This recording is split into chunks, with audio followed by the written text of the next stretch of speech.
What is going on, comic fam? It's your boy, the bearded comic bro, and I'm joined again by Zack Kaplan. Welcome back to the show, my friend. Hey, how are you? Thanks for having me. I'm good. I think I was like almost probably a year and a half ago, had you back on. We were pumping the Join the Future trade. And if you guys don't know Zack, man, you've written some of my favorite comics. Join the Future, Eclipse is one that I recommend all the time to people. Port of Earth is awesome. Thank you. And then this summer, you just like, let's just throw out everything. You're writing Forever Future and Mindset and, Metal Society and Breakout. Like, holy buckets, what are you doing? Yeah, it all kind of, I've been working on them all here and there throughout the past year and a half, and it all hit at the same time. So it's been a very exciting and very busy year, but it's been great to have and they're all very different books and different publishers. So it's been a lot of fun to have them all come out at the same time. Absolutely. Well, and before we hop into the books, because I always like to ask, and I know I talked to you about it last time, but just for listeners, if they haven't, gotten to know you yet, how did you get into creating comics? Yeah, I mean, I always loved comics, and I never really thought about being a comic creator as much as making a comic. I think I kind of discovered, I grew up reading superhero comics and stuff I would see on Saturday morning cartoons. And then I kind of found comics again in the early 2000s around the Vertigo and the Wildstorm and just this kind of golden era of creator-owned comics that was happening. And I was, immediately hooked. And I kind of thought I would love to make a comic myself one day. There's these, I was excited to do it, but I didn't really know what I was getting into. And I spent years pitching and trying to, I did, self-publishing. There was no Kickstarter back then, and there was no real web comics. And so I thought the only way to do it was to get a publisher. And I pitched for years and years, and finally got lucky and got the chance to do Eclipse, which was set to be just a 4-issue miniseries through Top Cow. And I just fell in love with it. I fell in love with making comics, and I immediately knew that, this was something I wanted to do. And so kind of dove in, however one dives into making comics. Eclipse was your first published stuff? It was. Yeah, it was. I spent a decade pitching. So a decade of not getting there, but then I got Top Cow and Matt Hawkins. They liked the idea. I had written some film and TV stuff that had not been produced, but showed I could tell a good story. And I think they were impressed with my writing. And they said, this is interesting. Let's give this guy a shot. And it went from there. So so that's how I got in. It's so cool because I know when I first, started talking with you, it was because I was picking up Join the Future and I was loving that storyline. And, and when I brought you on, we were pumping the trade and I was doing research, trying to read past comics of Port of Earth and Eclipse. And as much as I love Join the Future, I fell in love with Eclipse and that storyline. So like to hear like that was your first, I was like, holy buckets, that's awesome. Thank you. It feels really timely now. I mean, more than ever, the heat wave, everyone's talking about the heat wave this summer, and the sun is out to get us. And I constantly see articles about real life, everyone is the sun is coming for us, and that's what Eclipse is. Eclipse is kind of a metaphoric allegory about a post-apocalyptic world where the sun can burn you alive if you go outside, which feels, even back in 2016, felt a little more sci-fi than it does now. Right. It keeps becoming more real than so yeah. Well, it's funny because my brother lives over in London and they don't have a lot of air conditioning over there, and they're all like posting like, it's hot, we're melting. I'm like, now you say that, like, oh man, like you guys should read Eclipse, prep yourself for this. That's right. That's right. I don't know what the lesson is. The lesson is we're screwed. The sun is going to melt us all. But right. Yeah. Oh, that's awesome. Well, let's talk about some of your stuff. Cause like I said, just earlier when we hopped on the show here, you have 4 different books out right now. you've got one, when this video drops, FOC either just happened or you can still hit up your shop. So I want to talk about Forever Future from Scout Comics. Forever Forward. Yeah, yes. This is the one that is just coming out. It's a Scout book. It's my foray into time travel. I feel like every different book I'm kind of playing with a different sci-fi thing. And this is my idea for time travel. And FOC, it's probably like you have call your shop today and tell them you want the book. But yeah, it's a time travel adventure, and it kind of came from my just wondering. I love thinking about the future. I love science fiction. I love wondering where we might be headed as a civilization and where human history is, or human life is going. And time travel seems like it always is about going to the past or going back to dinosaurs or cowboys or getting stuck in a loop. And I just kind of wondered about time traveling only forward, and that kind of, what would we find if you could only go forward, and how good or how bad would it get? And so Forever Forward is an adventure about a scientist who accidentally launches himself and his friends forward into the future. And they find a message right when they get there that says the only way forward is back. And it's written by their future selves. There's a handprint. They know it's them. How did they write this? And so they figure the only way to eventually come back and write this message and get back home is to travel forward in the future to hopefully find the technology to have reverse time travel. So they keep going again and again forward in time, and it gets awful. There's all sorts of crazy things that happen, and the future is not all it's cracked up to be. So that's Forever Forward. Well, what's so cool about it, the idea and the concept is, like you said, is you have a lot of time travel, Back to the Future, going back, or you even have those like time loops, right? Where you can go back 30 seconds and try and fix what you can do, or all these, you're jumping backwards. Very, very rarely do you go forward. And like you said, you can only go forward. And so it's a cool concept of time travel. I was surprised. I always find that I'm like surprised when I think about this stuff. I'm like, when I think of an idea, I go looking to see what else is out there. And I mean, if you're listening, tell me, but I could not find a lot of movies or TV shows or comics about going only forward. It's not something that's been explored a lot. Yeah.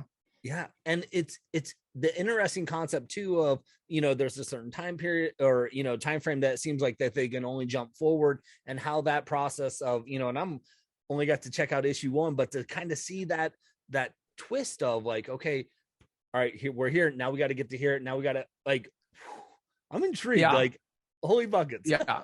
And we have the art team on this is really amazing. It's Arjuna Susini, who did Vault Comics, Heist, or How to Steal a Planet, and Mad Men, and just really loves detailed landscapes. And so what was fun is he and I just really worked to kind of create the idea for how we see the future evolving. So our hope is that you come in and like you see issue 1 and you start to see the future as it's unfolding, but you can see where it's going. So when they jump every 33 years, you kind of go, oh, we knew this. We saw this was coming. We saw the robots, and now here they are in charge. And now we saw this, and now here it is. So you can see the story of the future essentially unfolding. And Brad Simpson's our colorist, and Jim Campbell's our letterer, and everybody kind of worked to we all talked about like, how do we show the evolution of the future? Is it degrading? Is it is the palette changing? Yeah. Are the letters changing? How are we carrying everybody through? So it's been a really cool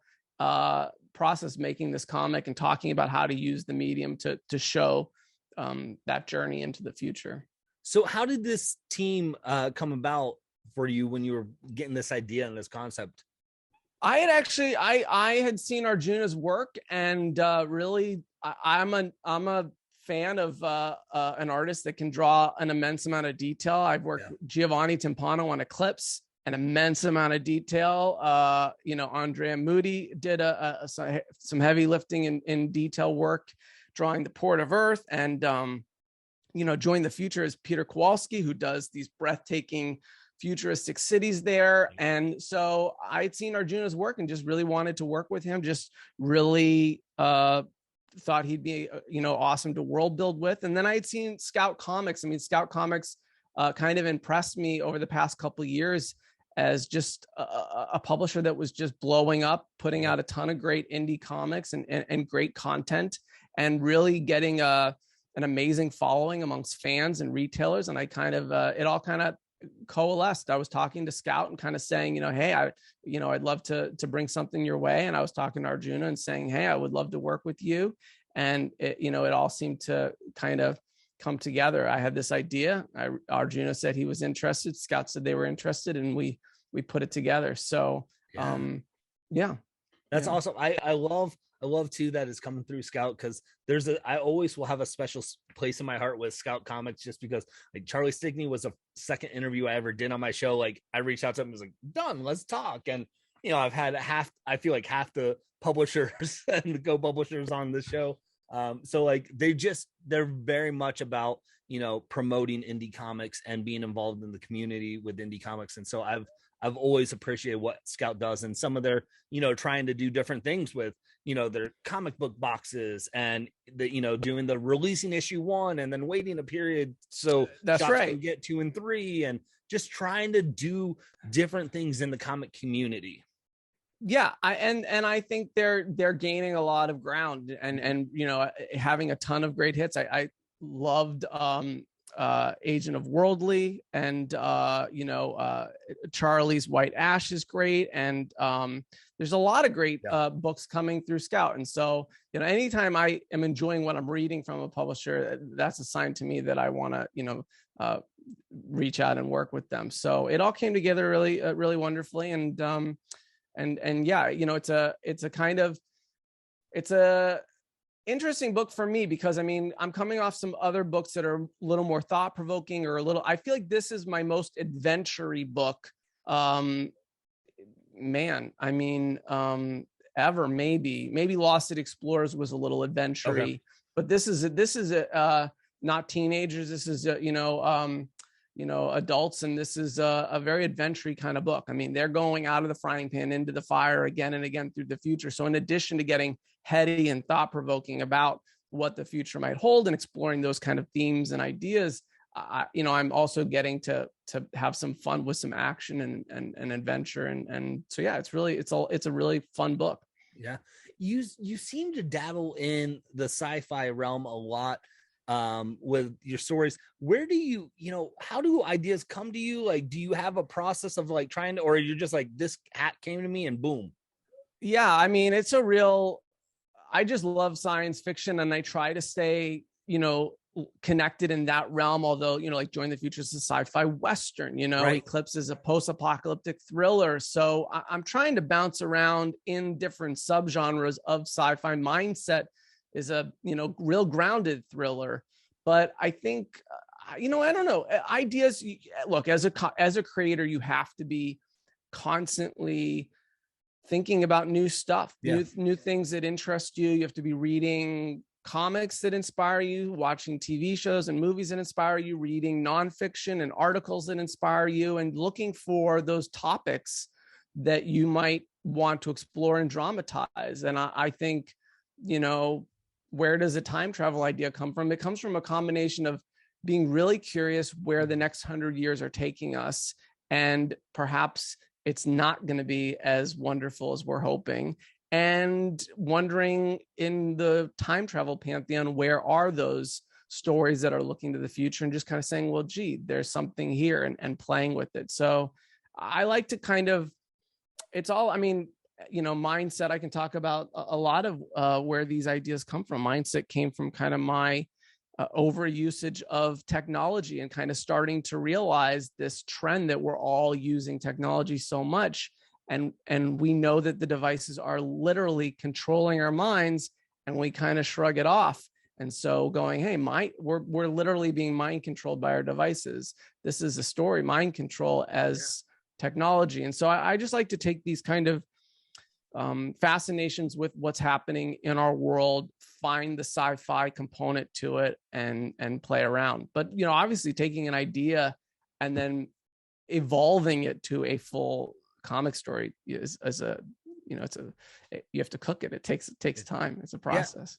Well, and it's interesting, like, because you mentioned mindset, and the idea of sci-fi, I had Mark Russell on the show multiple times, and he talked about his process of sci-fi. He goes, it's really a reflection of where we are as a society, and, kind of being able to look at us without saying like, oh, we're looking at us. And that's kind of what sci-fi is. And it's in Mindset, jumping right into that seems exactly what that does. Yeah. For those who are listening who are not familiar, Mindset's my Vault comics book that just came out with issue 1. So great time to jump in. Issue 2's a couple weeks away.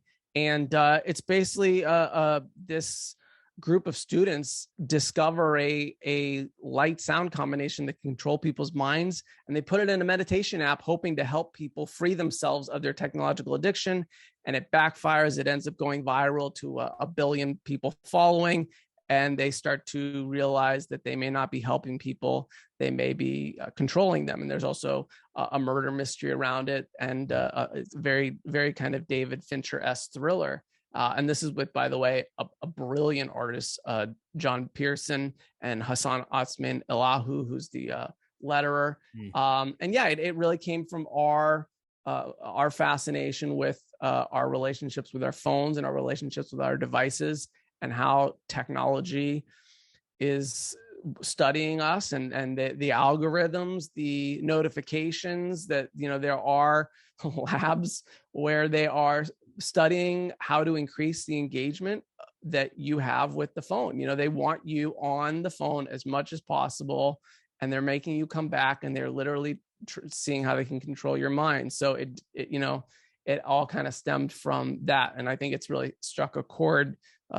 Most of the responses we've got from Mindset have been about how real and how scary, people, it makes people reflect on their relationship with their devices and their technology. So it's very, very current question of how we let our devices influence us. Yeah, it's one of those, I think, like we gravitate towards those types of stories too, right? Like we're like, oh shoot, this is me and this is scary.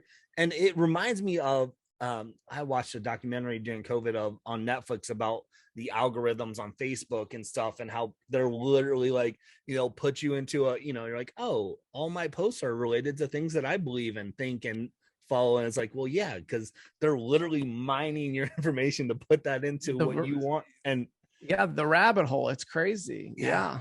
And you click on one thing, they're like, cool, we'll track that. And then you're going to click through here, and we know, and we're going to entice you to do this. And so like to kind of try to find a way to flip that on its, head is a really interesting concept. Yeah. And I think, the main character in Mindset starts off with altruistic intentions. He even, is saying how awful technology is and how he wants to help. But how do you help?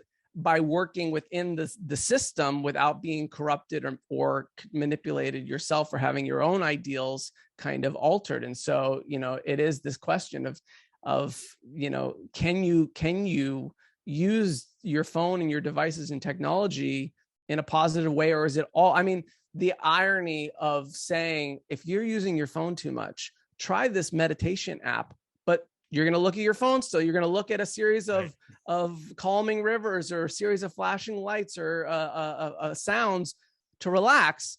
It's not turn off your phone and go for a walk. It's still use the phone. It's all about usage and clicks and connections. So I just find it really interesting.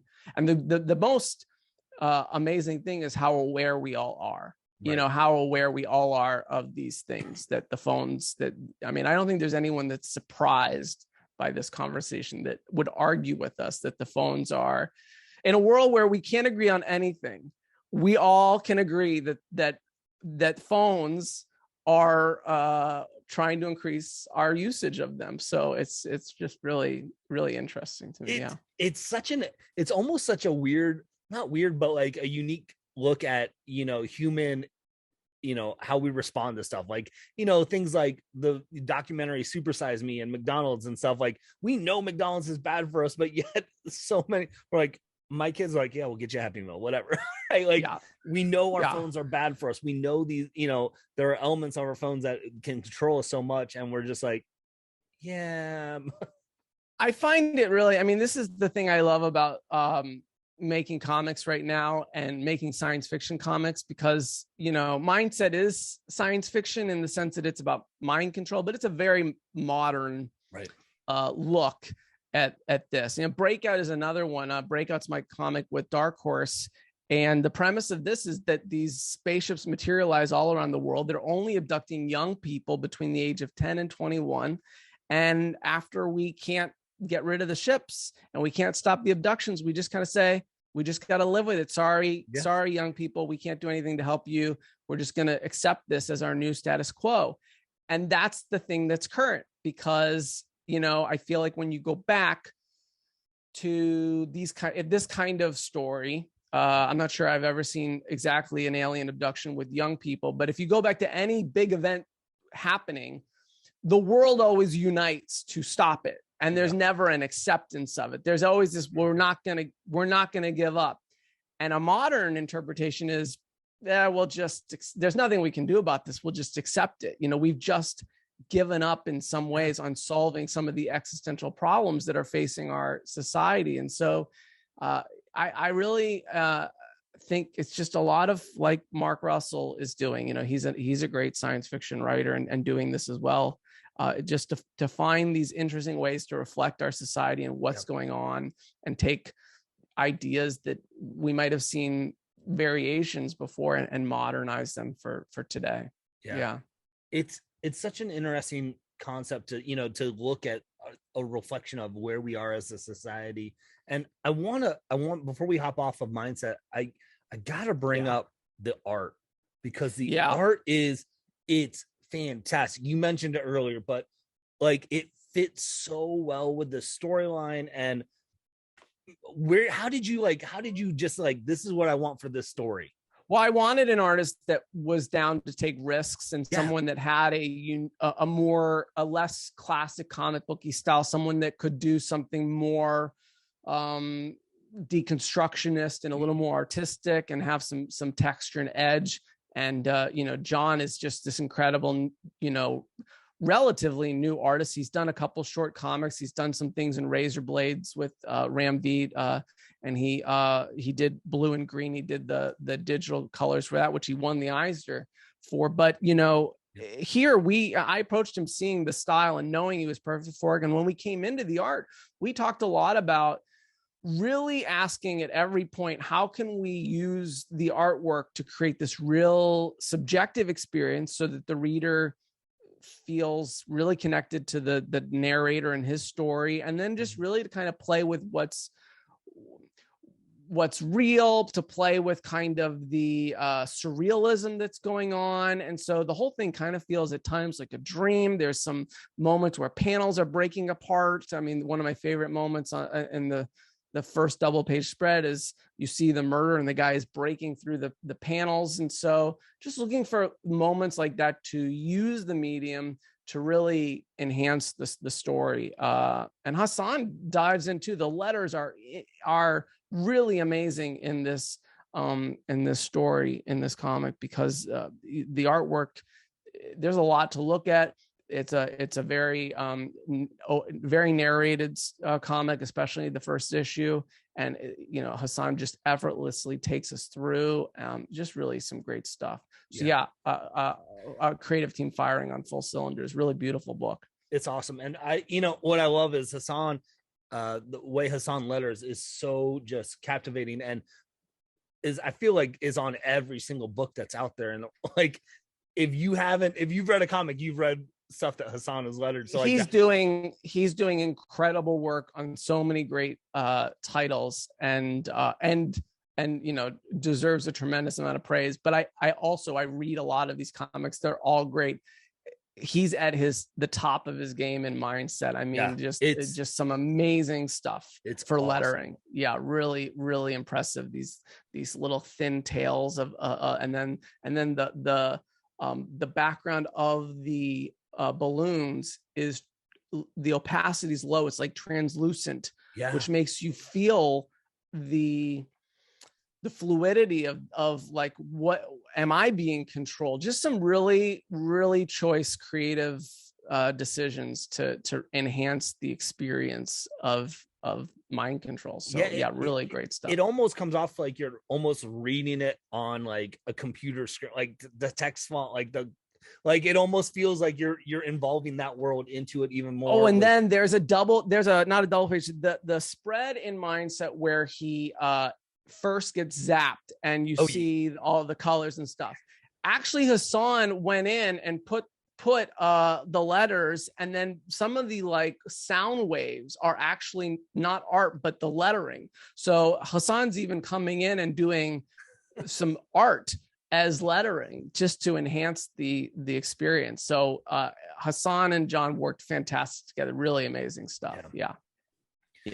That's so cool. So we've talked Forever Forward, we've talked Mindset, which are both, like we said, Forever Forward is, hop on that on FLC.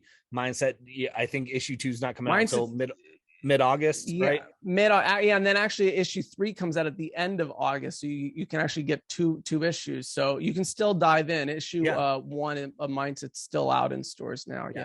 And you mentioned just briefly a little bit ago, Breakout, I think it's on, issue 3 comes out in a week or two here, but it's issue 3 might be a couple weeks out. We're wrapping it right now. We waited just because issue 3 is the heist in the spaceship, and it's, I think, 28 pages each issue. So these are very substantial issues. The artwork was it's big. And so we wanted to give the whole team a chance from letters to art to colors, just to really perfect it and keep this what has already started as amazing, a gorgeous book, to keep it going. So we took a moment. They're hard at work. We're wrapping that. So that book was slated to come out a little earlier, and we have pushed it a little bit, but it should be coming out in August, Breakout 3. And that's through Dark Horse. And I already touched a little bit on our alien abduction, which is such a cool concept of, like you said, of usually when you have an alien abduction or this big climactic event, there's a conclusion of, hey, we solved it, we saved everyone, we figured it out. And we've now, in this story though, the society is just like, we don't know what's going on, it's just it's gonna happen to you. Yeah, I mean, that's first and foremost, it's a heist story. I mean, the premise is that the young heroes, the protagonist, his brother's been abducted, and he's going to actually launch an Ocean's 11 style prison break to get his brother out. And he puts together the perfect team of his classmates, and they're going to go up and break out of a spaceship, which is super, super cool. But the undercurrent of the whole thing is kind of what young people go through in society today, dealing with existential problems, whether it's climate change or school shooting or just these things that are threatening their everyday livelihood. And they're kind of just told that they just got to live with it. And how do young people handle that pressure, and what do they do, and how do they respond? And it's, what I love is it's such a unique story, but it's something that is so relevant to our society today. We're so often we're telling young people, like, well, this is the way it is. Like, sorry, like that's, and how often though young people are like, no, this isn't how it is. Like, we're going to do something about it. And that's, like you said, is what then leads into they're not content with it just being like, oh, well, whatever, we get abducted, no big deal. They're like, no, we've got to figure this out. Let's go get, like, such a cool concept. And thank you, young people, because thank you for having that perspective, because help us if young people do not, if they start accepting it, then we're in real problems. Right. So that is the saving grace of our society, that perhaps young people will say, this is not right, and we're not going to accept it, and we don't think you should either. It's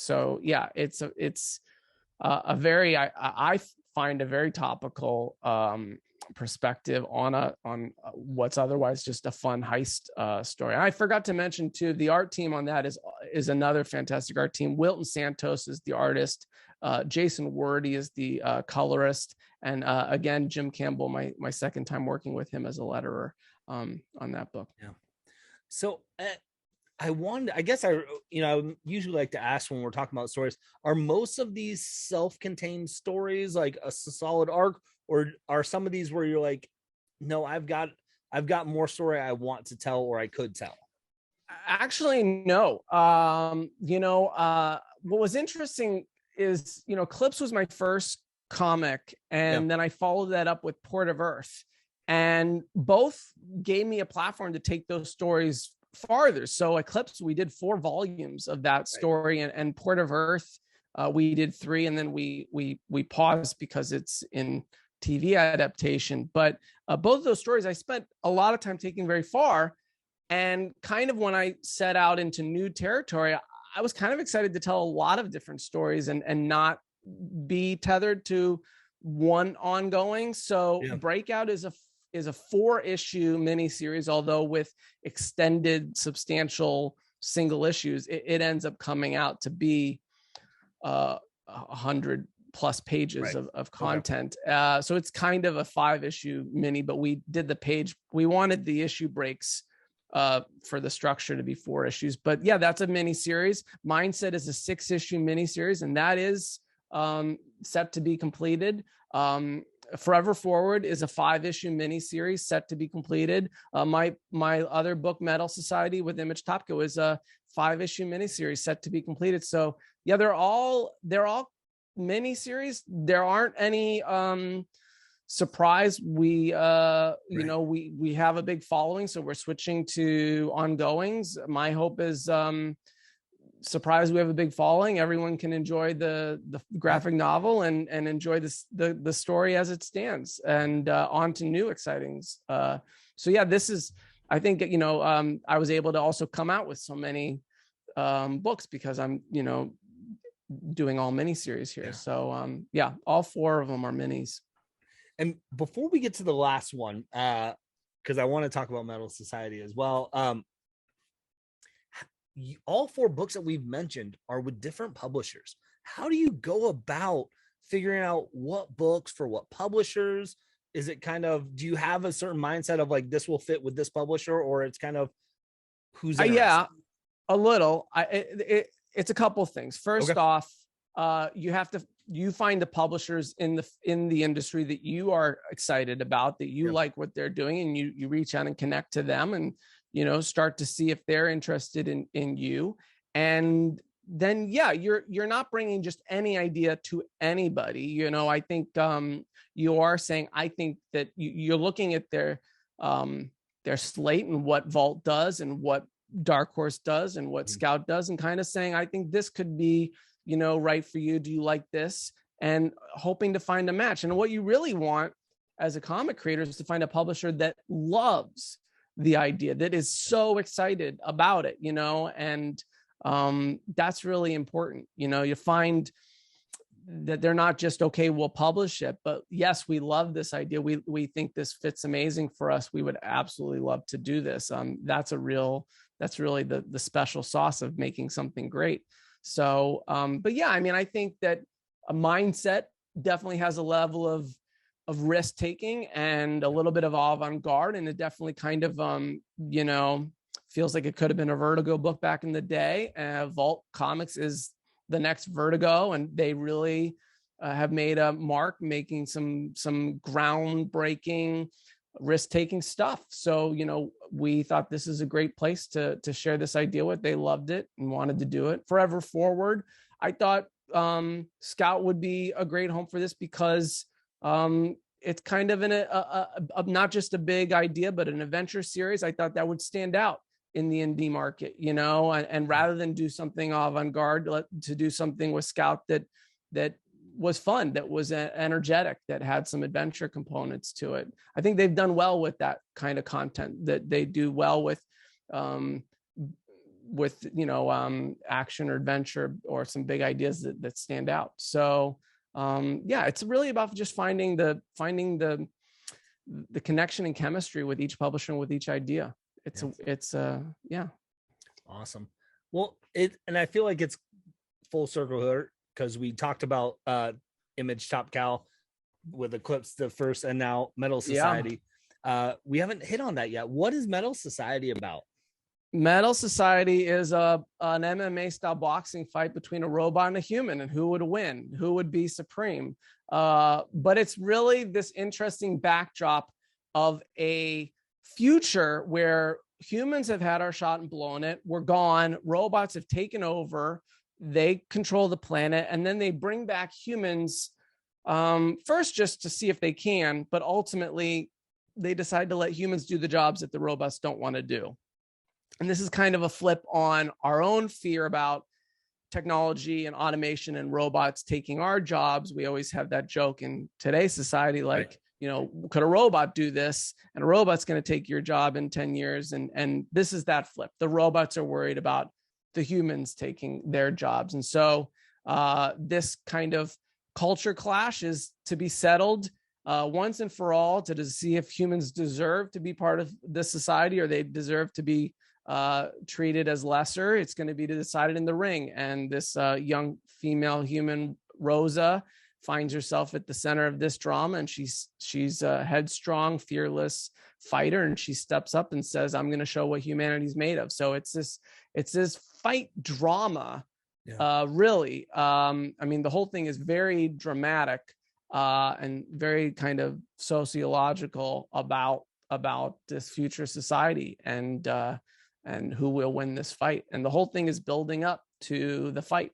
And this is through Image Top Cow. And so it's another hard sci-fi. You ask why different, you know, I've done hard sci-fi. Like when I say hard, I mean like really like, I don't know how to describe hard sci-fi, but I think of like really world building, you know, it's not, Mindset is a very like grounded world, right. You know, this is a really thought out, inventive sci-fi world, robots, you know, right. Eclipse is really like post-apocalyptic. So Top Cow Image, Top Cow has, you know, really a niche for that and supported me doing hard sci-fi. So I brought them this idea. And then Gilherme Balbi is the artist and Marco Lesko is the colorist.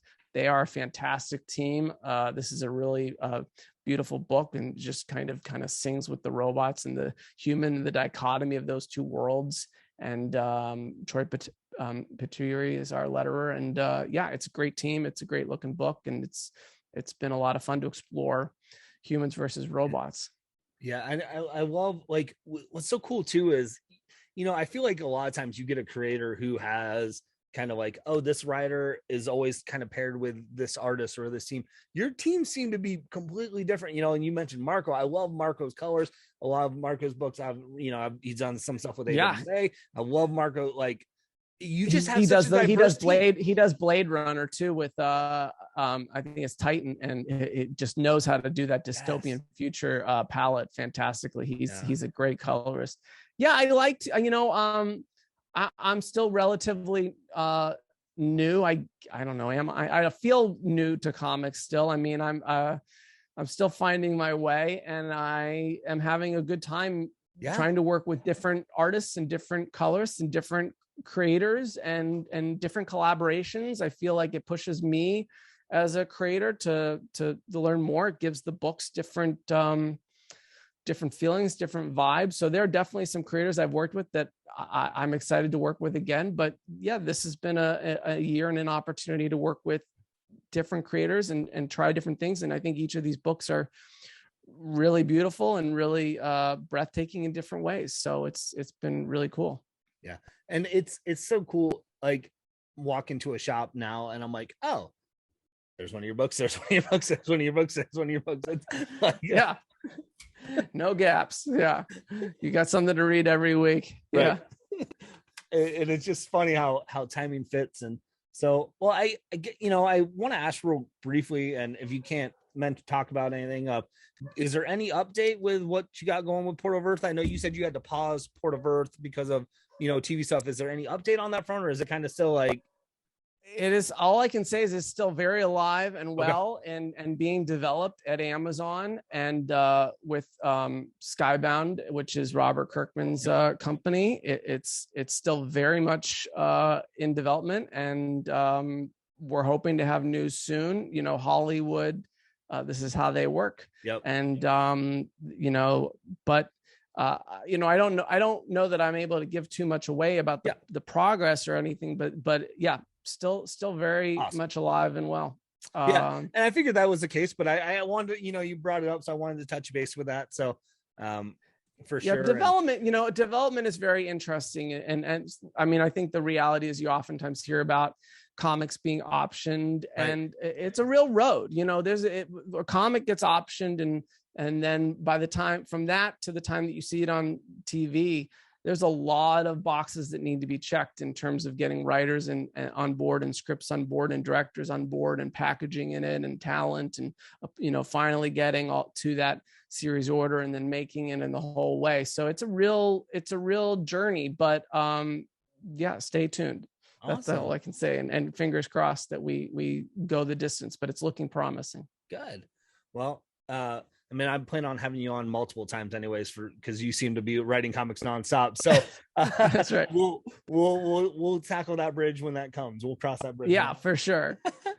For sure. Well, I hesitate to ask because we've literally talked about 4 different series already. Is there other things that you're kind of working on right now, or is this all it? If I had I am working on new stuff, but it's a lot, but it's all, I think, I won't have any new comics coming out this year. These are the 4 for this year, and I am working on new things for 2023, and I'm excited to bring that stuff to readers. But right now it's pretty much, Breakout issue 3 will be coming out in August. Metal Society's got the 4th issue coming out. Mindset's just getting going with issue 2 and 3 in August. And then Forever Forward, which is just collecting orders now, and the first issue comes out August 24th. But I will say, if you're going to San Diego, not everyone's going, but if you're down in San Diego, Scout is actually going to have the first issue of Forever Forward 1 month ahead of time, the printed and ready to go. It's got an exclusive John Giangi cover on it, and it's so if you go by the Scout booth, you can actually check it out there and pick it up. Otherwise, you got to call your shop and tell them to order you a copy. So yeah. Ooh, man, that's exciting. I get so jealous. I'm like, I'm on the freaking Midwest, like all these stories about San Diego Comic-Con and these exclusives, and I'm like, I know.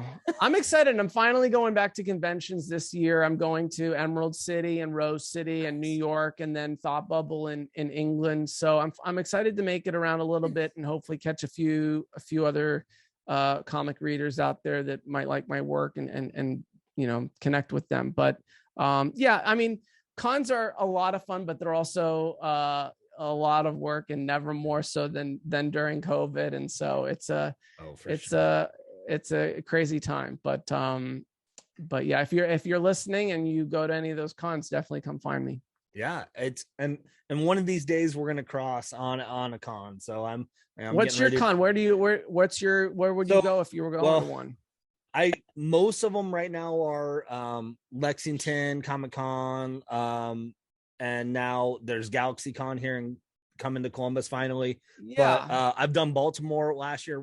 My wife and I are going back to Baltimore here in October. I'm going with a buddy out to Terrificon, so that's going to be a little bit of a haul for us, but those are on my radar. Definitely, I would like to do Baltimore. I've heard great things. Yeah. GalaxyCon, I've heard some great things about that one, and so yeah, those are definitely on my radar to try to get to.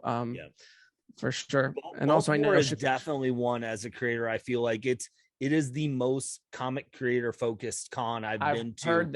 I've heard that. The other one that I did years ago that I loved, it's a East Coasters Heroes Con. Yes, and I just had a bunch of friends who did Heroes Con, same concept, same thing. Like, it's very much that's very focused on artists, on creators, on comics, on the books. Just a great place if you like to, just because Baltimore is where they have the Ringo Awards, and so it is 100% a comic creator focus. And I just went down, like, Artist Alley is half the con, and that's great. It's really great to see that, and that's great. I love the pop culture ones and stuff too, because they allow me to bring my wife in, who's not as much into the comic aspect. But there's times where those comic cons where it's focused on the comics, I'm like, yes, let's go. Yeah, that's a very important part of a good convention, is to see your favorite creators, and creators go where they feel like other creators are going, so it creates that community. So yeah, absolutely. Awesome. Well, Zach, I feel like I could talk to you about comics forever, but where can people follow along with what you're working on, what you got going? Yeah, I'm on social media, Facebook, Instagram, Twitter at Zack Caps. I have a newsletter that you can actually subscribe to, and then every week I can tell you my innermost thoughts and what's going on. And that's Technobabble on Substack. You can just Google that. I've got a website, zackkaplan.com. So yeah, lots of different ways to connect with me or find me at a convention and say hi. Awesome. Well, Zack, thank you so much for just taking some time to talk about comics. Great to come back. Thanks for having me. Absolutely.